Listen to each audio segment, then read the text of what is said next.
Since the beginning of January 2015, the coalition has helped train over 120,000 Iraqi security forces, to include the Counterterrorism Force, Ministry of Interior, and Ministry of Defense forces. Within the past couple months, 1,000 Iraqi men have graduated from the Counterterrorism Service's basic training, and 500 more are scheduled to graduate from CTS in a coming week. There are about 4,000 Iraqis who are currently undergoing coalition-enabled training as well.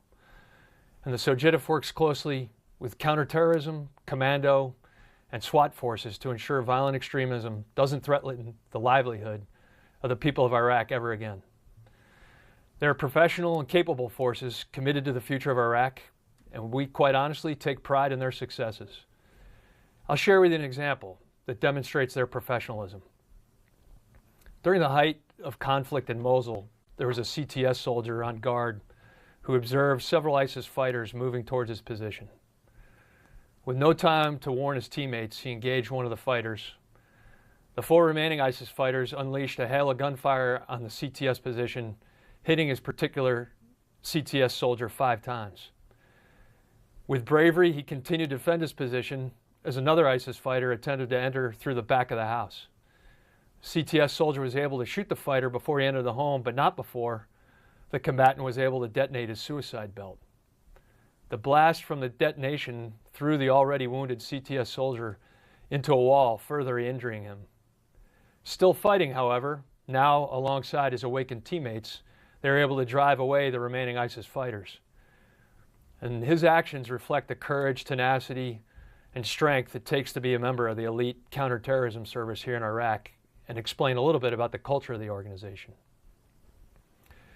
We applaud the successes of other elements of the Iraqi security forces, just about all of whom we've personally seen in action against ISIS. Their success has been evident time and again in the dismantling of threats and tyranny held on communities. We see this not only through the defeat of ISIS on the battlefield, but also through the marked drop in ISIS propaganda. Although ISIS has been militarily defeated, we recognize the post-conflict challenges they present. As we recognize these challenges, we wish to extend our sympathies to those who were killed and injured in the suicide attack on a Baghdad market just yesterday. This attack is another example of the cowardice, evil, and the desperate acts that ISIS and other violent extremists who want to remain relevant throughout this area of operation will execute. We're dedicated to working with our partners on the permanent defeat of ISIS. The coalition will be here to help, as we have been thus far, and we look forward to the future that we all see as a safe, secure Iraq where people can live their lives freely with a government dedicated to protecting them.